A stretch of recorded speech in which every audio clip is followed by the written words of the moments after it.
official full week of numismatics for National Coin Week. Every second and fourth Thursday of the month at noon Mountain is our regularly scheduled numismatics. During this presentation, you may come up with questions. If you do, please use the Q&A button on your screen to send in your question, and your question will be addressed at the end of the presentation. Now, I would like to introduce you to today's presenter, our own Caroline Turco. Caroline has a passion for storytelling, from the operatic stage to her history pod mic. Is that what? A history pod. It's like The other part just didn't make sense to me, and No, I meant you're to good. ask you about You're that. And okay, anyway, anywho, history pod. She brings a unique blend of expertise and curiosity to the role of assistant curator at the ANA. A Renaissance woman at heart, Caroline loves art, history, and culture, which serendipitously mingle in the study of numismatics. When not at work researching coins or diving down rabbit holes, she can be found adventuring with her family to make new memories. Caroline will be presenting The Power of the Penny, launching Superman. And Caroline, it's all yours. All right. I'm going to go ahead and share my screen, and hopefully this works. Yep. Are we good to go, Paula? Did I do it? You are. Perfect. Renaissance woman, perhaps, but not a technician. You're doing great. I'll be here if you need me. All right. So thank you, everyone, for coming, and happy National Coin Week. My name is Caroline Turco, and I am the assistant curator here at the ANA Money Museum. I came to the ANA with a background in art history, as Paula said, and I have fallen hard for the world of numismatics and the stories that coins have to tell. Or, in this case, the stories written by coins. Today, I want to flip the script. There are a lot of amazing examples of pop culture on coins, but my topic today is not about culture dictating the coin, but rather a coin creating a new culture. But first, we need to set the scene. It's the early 19th century in England, and behold, the Industrial Revolution. In England, this occurred between 1760 and 1840. In the US, it was a bit later, somewhere between 1820 and 1870. The Industrial Revolution marked a shift from manual labor and agrarian economies to machine-based manufacturing. And this change in production transformed both nations economically, but it also had significant social and cultural effects. Key changes include mechanization, factories, fast and easy transportation, and of course, urbanization. And here are some of the key inventions that truly transformed society around this time. And you'll notice that steam in the locomotive or the ship, or we're going to get there, but coins, played a very large role. Within a generation, England was transformed from an agrarian society to an industrialized nation that we would recognize today. It was a time of rapid change. Britain itself saw a surge of power and world dominance, but the greatest change occurred among the classes themselves. Working class families, and I do mean families, kids and all, faced rigid factory schedules. Urban living conditions were poor. However, access to consumer goods was expanding, and education was slowly improving through reforms. All of this meant that there was a little bit of time and an even smaller little bit of money now available for entertainment. Today, entertainment, like this awesome numismatalk we're doing here, is just a click away. We can fully immerse ourselves into whatever world we wish. So while the 19th century didn't have the ability to binge Game of Thrones until their eyeballs bled, they still had the desire to escape from the harsh realities of life and immerse themselves in a world of fantasy, adventure, butchery, and bloodshed. And from those deep and dark desires, penny dreadfuls were born.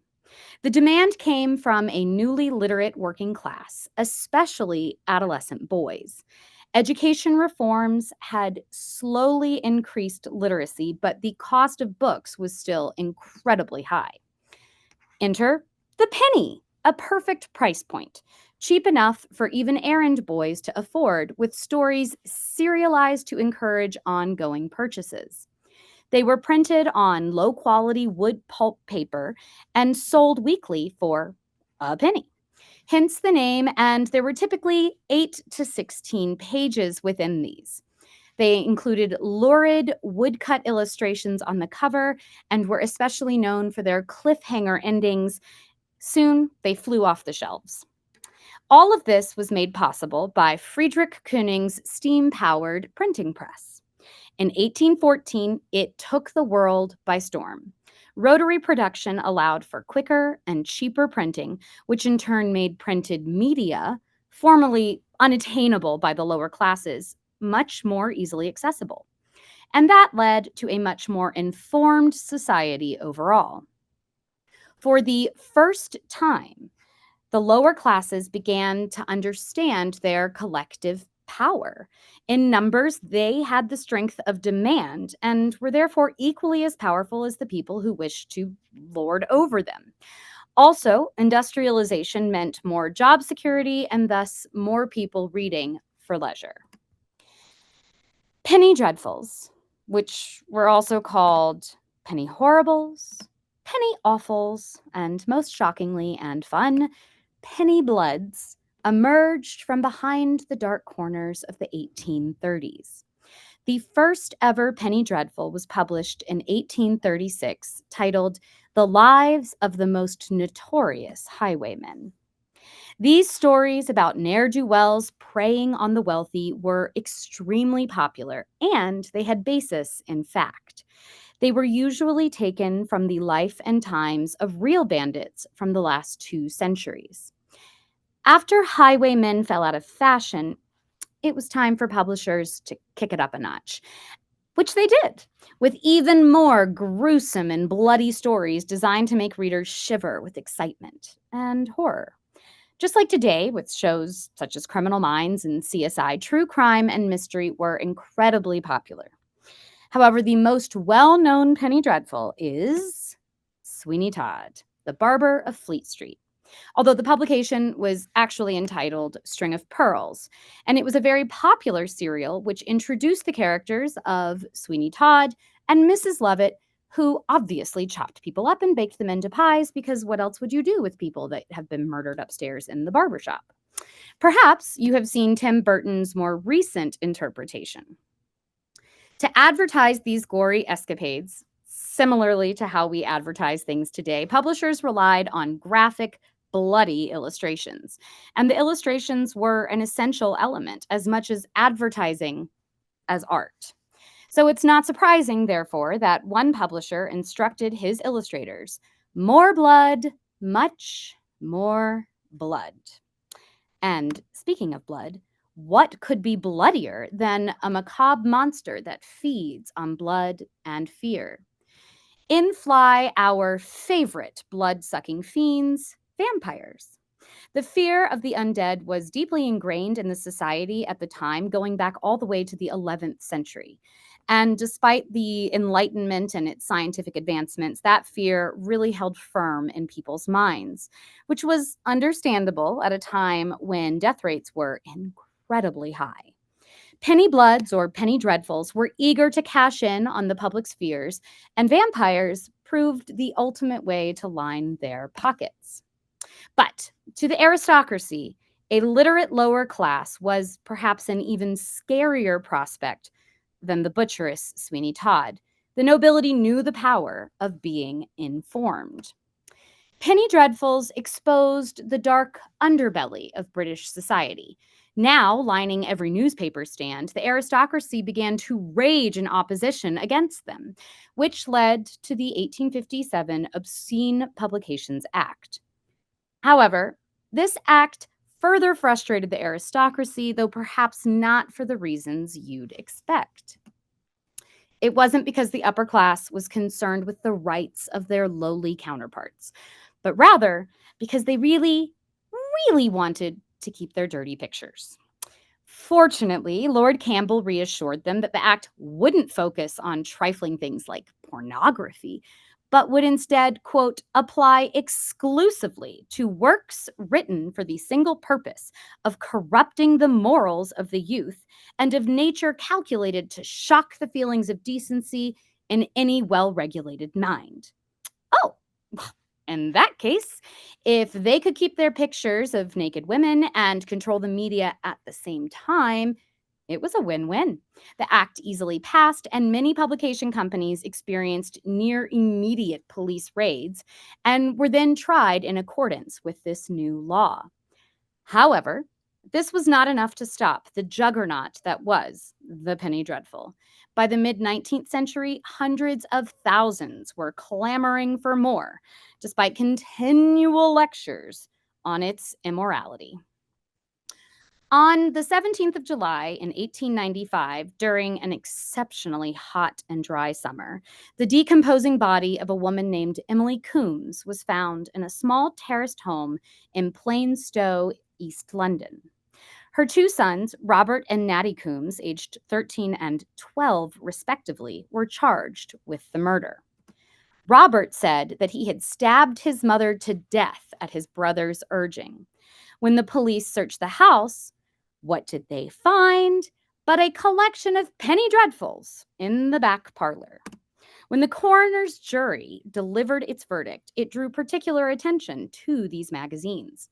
Quote, "We consider that the legislature should take some steps to put a stop to the inflammable and shocking literature that is sold, which in our opinion leads to many a dreadful crime being carried out." So, to which I should add, to which the coroner replied, "There can't be any difference of opinion about that." So 120 years later, we can all decide if things have truly changed. I know I personally grew up with the no video games in the house rule because I might just become a psycho one day, I suppose. But horrid or not, the literacy rates rose to new heights on the backs of penny dreadfuls. People who formerly had no access to literature were clamoring for as much material as they could get their hands on. The first penny dreadful was introduced in 1836, and you can see that it's marked here on that little dotted line. And afterward, there is a dramatic rise in the literacy rates of both men and women. Here, the literacy rates are put alongside the number of penny dreadfuls circulating in the millions. And again, beginning with 1836, you can see that the steep rise corresponds with the number of available publications. So why a penny? Well, because this is a numismatic talk, firstly, and most importantly. But also, the price wasn't arbitrary. It was just enough for a young worker or a street kid to afford. Other items worth a penny at that time included one day's access to a public reading room, which usually required a membership that was way out of reach, but some did charge 1 pence per day. It was also the same price as the entry into a cheap art gallery or a penny gaff, concert venue type theater, a piece of sheet music, a small toy, a candy, a sweet bun. It was something disposable for the average person. By the late 18th century, Britain had a money problem. Silver was scarce, gold was too valuable for these small purchases, and copper coins were a disaster. They were lightweight, easily counterfeited, and often rejected by vendors. In some areas, it's estimated that up to 2/3 of the coins in circulation at that time were fake. The economy was expanding, but small transactions like buying a newspaper or a loaf of bread were hamstrung. In 1773, the Royal Mint ceased issuing copper coins altogether, and they wouldn't start up again until 1821. Widespread counterfeiting was a large part of the problem. But the other big issue was funding. Even though the denominations were small, the minting process wasn't cheap. And the Industrial Revolution was coming, and it would eventually make these financially feasible to produce a cheap change. But the growing pains of developing, purchasing, adopting, and perfecting new technologies plagued many industries, including coinage. Britain's small change was a mess, and confusion ruled. Even if cheap literature could be produced, people didn't have the necessary denominations to purchase it. So enter Matthew Bolton. Hi, Matthew. Matthew Bolton, seen here, was an industrialist and entrepreneur from Birmingham. At 29, he inherited his father's toy shop. No, I'm actually just kidding. Sorry.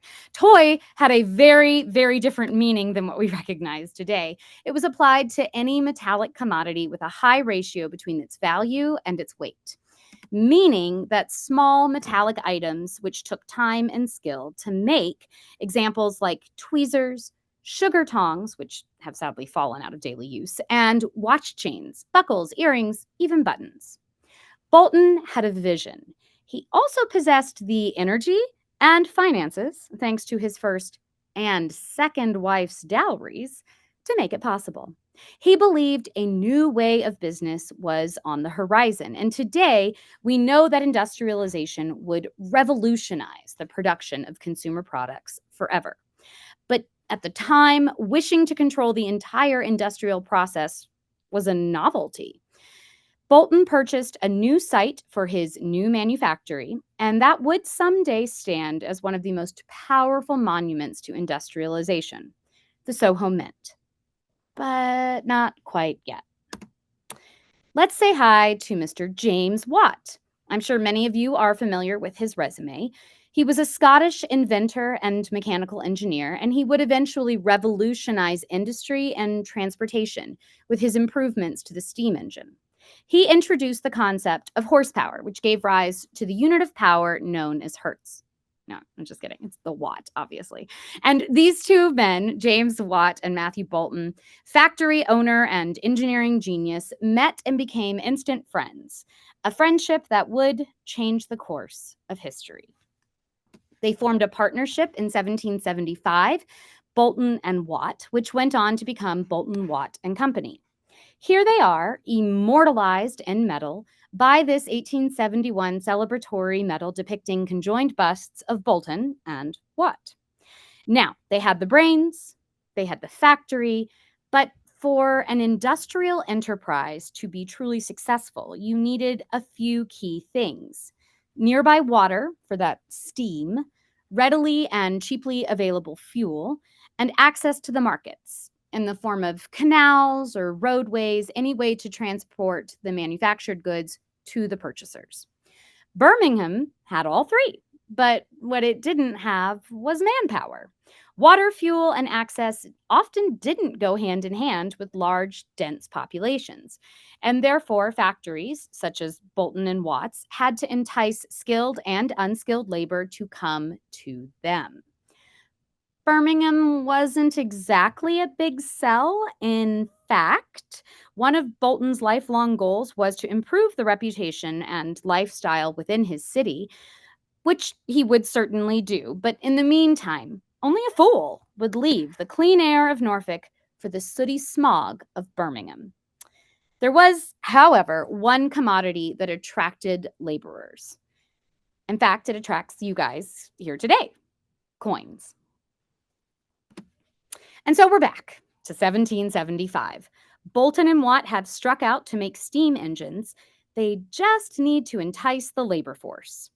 Labor needs wages. Wages were paid with coin. Industrial labor was uniformly poorly paid. A mill hand might expect somewhere between 6 to 7 shillings per week if they were lucky. But the problem was the Royal Mint had almost completely stopped producing these low-value coins essential for paying the labor of the Industrial Revolution. Bolton estimated that 2 of 3 copper coins circulating in Birmingham at the time were counterfeits. In fact, embarrassingly enough, most of these fakes were being minted roughly a mile away from his own factory. Modern historians estimate the situation was even worse. Perhaps as much as 98% of the coppers were counterfeit. However, beginning in 1787, the few genuine and numerous fakes began to be augmented with private copper tokens. However, before we get to them, wouldn't it be fun to play a game? Genuine or counterfeit? This George III halfpenny is counterfeit. These forgeries, which were often made from base metals and lighter than the genuine copper halfpennies, were created to address a shortage of small change. Despite their unofficial nature, they did circulate widely and are often almost identical to the genuine ones. This is a 1774 George III contemporary counterfeit halfpenny, yet again. And I don't want to become a broken record, but here we have another one. Although this one is quite tough, it actually fooled PCGS, which originally authenticated it, but it is a 1770 contemporary counterfeit halfpenny. And here's another one, an incredibly fun contemporary counterfeit that is nicknamed the banana nose. Discovered 45 years ago, this banana nose die pairing remains unique and uniquely awesome. And finally, we have the genuine article. Like the first issue George III seen here, genuine halfpennies weighed around 9.2 to 10.8 grams. And because they were struck without a collar, the diameter tended to vary between 28.5 to 30 millimeters. But let's take a look at what happens in 1787 when we get some more interesting coinage replacements. Tokens. Condor tokens specifically, like any good superhero, came to the rescue. They were privately issued, and these trade tokens were used in Britain between 1787 and 1797, during a period of severe small change shortages. They appeared as companies began to produce small denomination coinage for local trade. First was this seen here, a 1760 dated halfpenny from the Perry's Mine Company. It was issued in Anglesey, Wales, and it bears an earlier date, but it was likely struck around 1787, making it the earliest of the famous Condor token series.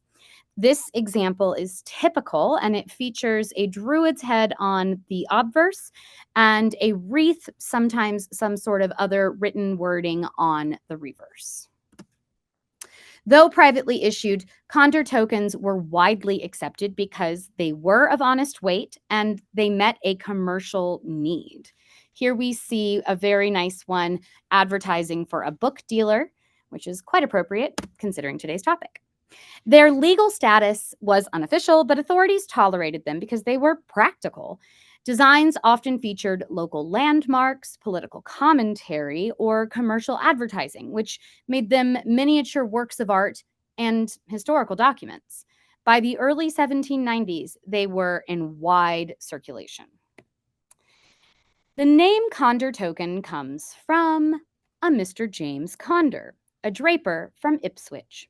He was a passionate numismatist who would eventually give his name to the entire series of these 18th century provincial tokens. He didn't invent or produce the tokens himself, but Condor was among the first to recognize their historical and collectible value. In 1798, he published a pioneering catalog, the title of which is almost as long as the work itself. An arrangement of provincial coins, tokens, and medallions issued in Great Britain, Ireland, and the colonies within the last 20 years from the year 1778 to the year 1798. This work helped organize and promote the hobby. It gave it structure, and what had been a chaotic field of private issues was now very collectible. While his role wasn't really in production, his influence on the historical preservation and study of these tokens is why they bear his name today. That, and he also created his own, which we see here. Produced in 1794, it reads, "Payable at Condor's Drapery Warehouse, Ipswich." So at least the coin was concise. Coin-size, kind of, if you will. As the Royal Mint still wasn't issuing copper coins, Condor tokens were made by a variety of private mints and individual engravers across Britain. Some of the most notable makers include the Soho Mint of Birmingham, which we are about to discuss, the Kemps and Skidmore of London, the Wyan family in Birmingham, and there were many other local makers. While the tokens were commissioned by tradesmen, merchants, and political groups, the production was concentrated in private workshops with the tools and talent to handle these detailed engravings and pressings. Ironically, As I said before, Birmingham was actually the center of the counterfeit production at this time, and it deeply annoyed Matthew Boulton, who decided to address the problem by creating the first industrial coinage. Steam power, he was certain, could create more and better coins, and it would do it for less money. So he built his factory. In total, there were 3 Soho mints. Soho 1, which was deemed not good enough and pretty much, trashed from the beginning. Soho 2, which was cutting edge, kind of like the Amazon of 1800, and it served as a model for other mints that Boulton and Watt would go on to produce and send around the world. And last, and definitely least, was Soho 3, which came about because Bolton's deadbeat son sold Soho 2, shipped it to Bombay, only to then discover that his entire livelihood kind of relied on, a factory. So it was less impressive, but still serviceable, and that was Soho 3. For a long while, the Soho Mint hemorrhaged money while still unable to strike it. But the first coining order came to Bolton in 1786. By 1789, he had 8 presses operating at Soho 2.0. It was the world's first mechanized mint, using steam engines combined with the latest minting techniques. And the result was a higher quality of coinage that was quicker and most definitely cheaper to produce. This technology permanently changed the look of coins and ensured that reliable coinage was available to everyone, not just the rich. That same year, Boulton and Watt were invited to France, where they met a man named Jean-Pierre Droz, who was a Swiss engineer at the Monnaie de Paris. And just as a fun side note, they also met Thomas Jefferson that day, who was the American envoy at the time. So history can just be a fun little bit of coinky-dinks. Let's see. Mr. Droz had invented something revolutionary called the plateau. It was a segmented collar that enveloped a blank as it was struck and automatically split open once the striking was finished, which released the coin, and it allowed for raised lettering, consistent diameter, and an ornamented edge, all of which were essential to prevent counterfeits. Boulton was absolutely determined that this was the secret sauce he needed to produce the finest machine-made coins, and he nearly bankrupted himself trying to secure Droz's invention and work. Here you can see the halfpenny pattern that Droz did eventually design for the Soho Mint, and sadly, I don't really have time to delve into the delicious drama between Boulton and Droz, but debts, mistresses, and fraud. Oh my, the quickest way to sum it up, Droz was a scoundrel. He was brilliant, probably inventive, definitely, and lazy as anything. He just didn't want to do the work. In 1787, the last piece of the puzzle began to fall into place. William Pitt's ministry was on the precipice of ordering a reform to the nation's coinage, and Boulton was ready and waiting. He aggressively lobbied for a contract to strike official copper coins. And here we can say hi to Mr. Pitt, because the Victorians really did produce the best political cartoons ever. But back to Boulton, he had 3 objectives. Number 1 was to produce an inexpensive coin via steam power. The second was to make this coin as difficult, if not impossible, to counterfeit. And to do this, he required better artistry and new methodology. Finally, copper, he believed, must come first for the working class, for his employees, for the people of this industrial revolution. And from his point of view, the need for copper was the greatest. Silver and gold coinage could come later. Plus, he had a vested interest in copper mines, so I guess Big Copper has been pushing pennies from the beginning. So for 9 years, the Soho Mint made coins off and on for other nations and purposes, but still nothing for good old Britannia. Until, and I bet many of you know what's coming. Oh, we've missed it. Oh, no, there it is. Here it is, the result of almost 3 decades of time, money, sweat, and a couple of wives, the cartwheel penny. In 1797, the British government gave Bolton a contract to strike 480 tons of copper pennies and 20 tons of copper twopences. These were the first official British coins of those denominations to be made of copper, and they were also the first official British coins to be struck by steam rather than muscle. Enormous in size, they boasted a thick rim with an incuse inscription, which led to the nickname cartwheels. They were designed by Bolton's employee Conrad Küchler, and the obverse is a right-facing bust of George III, while the reverse depicts Britannia seated on a rock holding an olive branch and trident, because why not? And although Britannia had long appeared on the halfpenny and the farthing, this 1797 coinage was the first time that she was depicted ruling the waves, as the song now goes, and it was an allegory for Britain's status as a maritime power. And if you have really, really good eyesight, you might make out the word Soho in fine print on the face of the rock just below the shield. 1,250 tons of cartwheels were struck at Soho between 1797 and 1799, although they were all dated 1797. In total, the cartwheel's production exceeded the entire copper coinage minted by the Royal Mint throughout the 18th century. Bolton's coins weren't just harder to fake, they looked harder to fake. The high relief strikes, edged lettering, and sheer size projected authority, which in an era of distrust and forgery was exactly what they needed to do. Their appearance did a lot of the work. It said to people, this is real, this is official, and it is safe to accept in trade. The Soho Mint helped to create a true penny economy. Street vendors, bookstalls, and railway station kiosks could accept pennies now with confidence.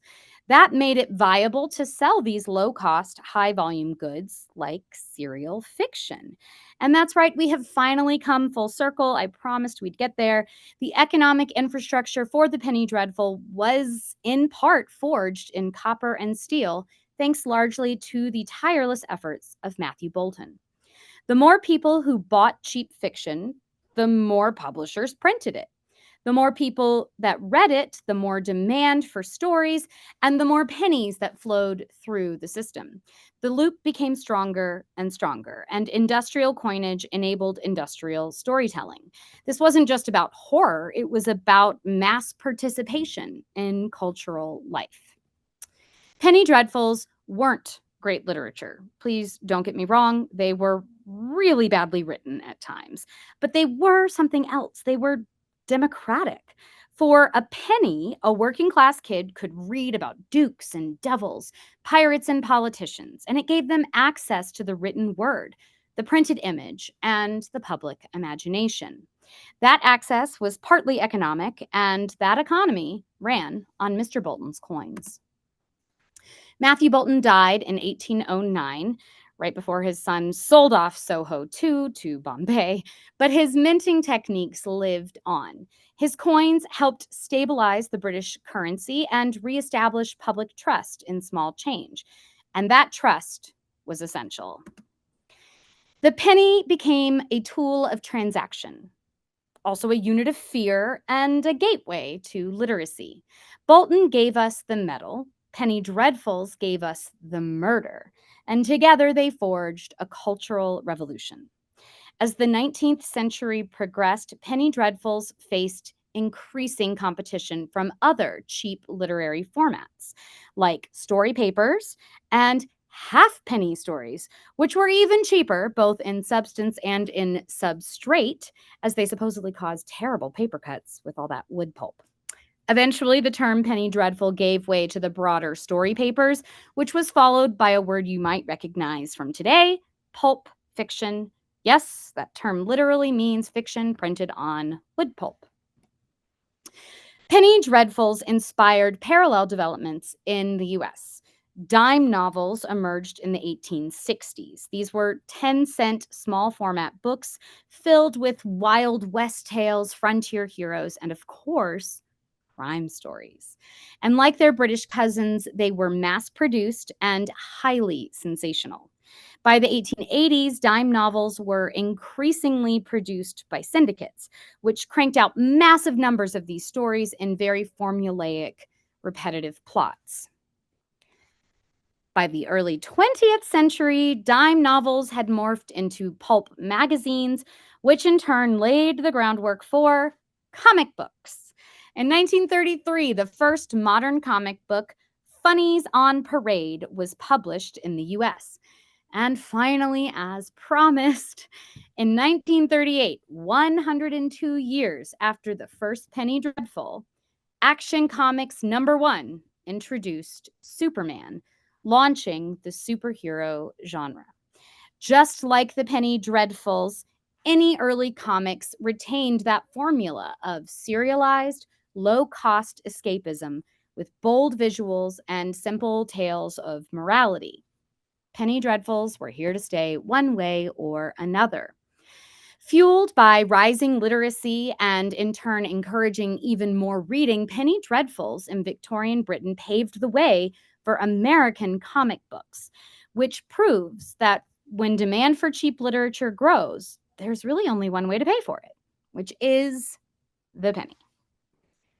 And that is the end of my presentation. I hope you enjoyed it. And thank you so much for joining us here today for National Coin Week. We are really excited here at the museum to have our grand open house on Saturday where we'll have games and fun things for everyone to do. But we really just love sharing this part of our hobby and this part of our interest with the general public. So thank you. Thank you, Caroline. That was awesome. It looks like we do have a few questions. So if you'll stop sharing, and then I will get your questions. So how did the public purchase the early Penny Dreadfuls if there was a shortage of coins and most were counterfeit? Oh, I will you're unmute myself. there. You That's go. a really good question. So by 1836, when these first penny dreadfuls were hitting the market, we did have those cartwheel pennies and the condor tokens. Things had gotten better, but it was the drive of needing that small change that led Matthew Bolton and James Watt to develop the steam-powered coining press that would allow that coinage to be made and would therefore allow it to be possible. If they hadn't done that, if they hadn't really pushed to have a small change that was affordable to make and could be paid as wages, then it's very possible that we would have gone on with some sort of a credit system, which would not have allowed people to just buy something from a street vendor really quickly. You would have had to have an account set up, and it would have made it much harder for those working class people that really didn't have the time, the wherewithal, or the credit, for lack of a better word, to set up something like a payment account. Cool. Okay. You've got some praise. This was such a great presentation. Thank you. What do you think about the discontinuing of the cent? Oh, I knew that was coming. So that did inspire today. I'm not going to make light of that. It was a very big week here when Trump announced that. For a museum that often doesn't get a ton of calls, we were fielding them for 2 weeks. Personally, I think that 3.6, 3.7 cents to make a single cent is not an intelligent choice economically. I think that in 1857, we lost our half cent, which was at the time actually more valuable in the market than today's penny. So it's definitely a precedent. We've seen, I believe it's 14 denominations that have been removed throughout our history that we just retired, no longer made for economic reasons more than anything else. I think that removing the penny would be incredibly sad. And I know it's not a penny, but removing the concept of a penny would be a sad loss for idioms, particularly, and also for just society as a whole. But at the same time, I read something in the New York Times at the time that said that for every human who has ever been born on this earth, there are 2 pennies. So the amount of extra pennies out there means that in my lifetime, even if they stop making them, we won't stop seeing them. We won't stop finding them in couch cushions. I think for the collector, it's a very sad loss. And I also think that there is just such a history of pushing copper, as I said. I mean, it goes back a long way. But I think that it makes financial sense. I think the nickel would be next. And I think that while overseas our coinage is used very heavily and really helps as almost a loan to the American government, it's not particularly useful here at home. Okay. Another praise. This was an awesome presentation with so much flair. That's right. Much information. So much information in this. I enjoyed it. Thank you, Caroline.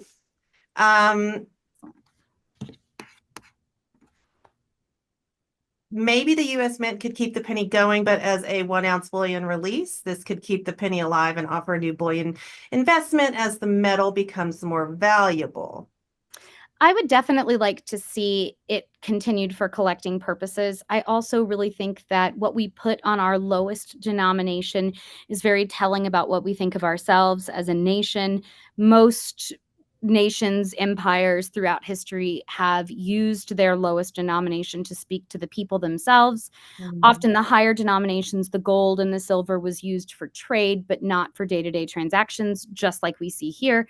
But I do think that maintaining that concept of what do we want to say to people? What do we want to project? You know, with Britannia on the cartwheel, she is projecting this maritime power that is not new, but certainly at its height at this point in Victorian England. And I think that I would love to see what we would do with the penny if we had more time. Would Abraham Lincoln eventually be replaced by a more modern concept of what it means to be presidential? Would it become something like a superhero? I don't know. It would be very interesting to see. And I concur that I hope it stays for collecting purposes at least. An opinion here, modern large cents for the collector would be pretty cool. Agreed. Is the Mint listening? Yeah. No? What? Send it on over and see what happens. They might be a little busy at the moment. Okay, looks like that's the questions for now. I'm going to wrap up and then I'll leave it open. And if you want to add another question in, I'll come back to it. So I just want to thank everybody so much for joining us. And thank you, Caroline, for a great presentation. Our Numisma Talks are being recorded and will be available once edited on money.org/education. It does take about a month for them to get edited. We will be back tomorrow with some trends affecting coin collecting in 2025 with Steve Roach. All right, so it looks like that's it. Caroline, again, thank you so much. That was amazing.